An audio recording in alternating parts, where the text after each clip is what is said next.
خليك معايا دقيقة واحدة بس، دقيقة واحدة مش أكتر. لو بعد الدقيقة دي لسه محتار تكمل ولا تغير، يبقى المشكلة مش فيك ولا في ذكائك ولا في مجهودك.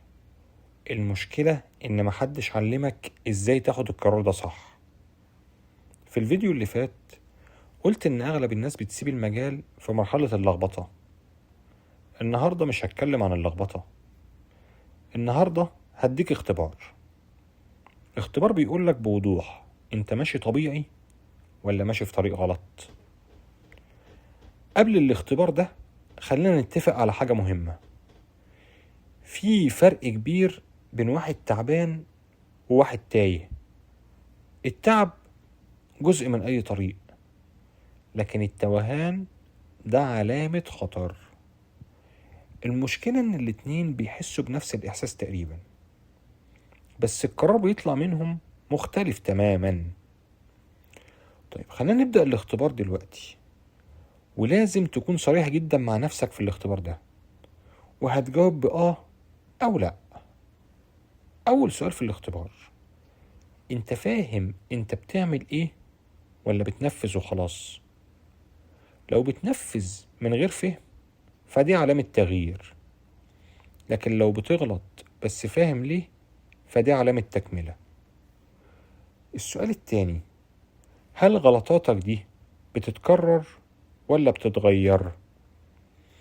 لو نفس الغلطة كل مرة في نفس المكان ولنفس السبب، ده طريق غلط. لكن لو غلطات جديدة بس أعمق وأوضح، فده طريق تطور. السؤال التالت: الضغط اللي انت حاسس بيه ده دلوقتي ضغط تعلم ولا ضغط نفسي؟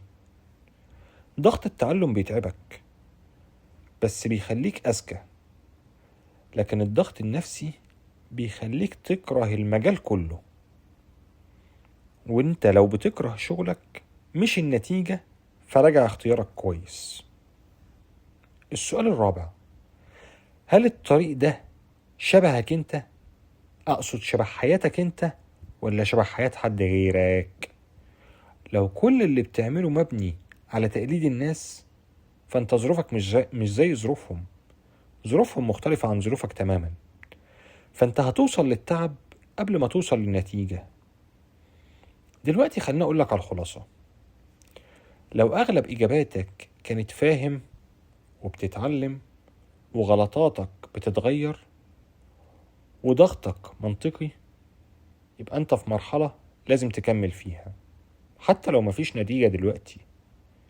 لكن لو أغلب إجاباتك كانت تايه، بتقلد نفس الغلطة ونفس الضغط تقريبا، يبقى المشكلة مش إنك ضعيف، المشكلة إنك ماشي في طريق مش شبهك.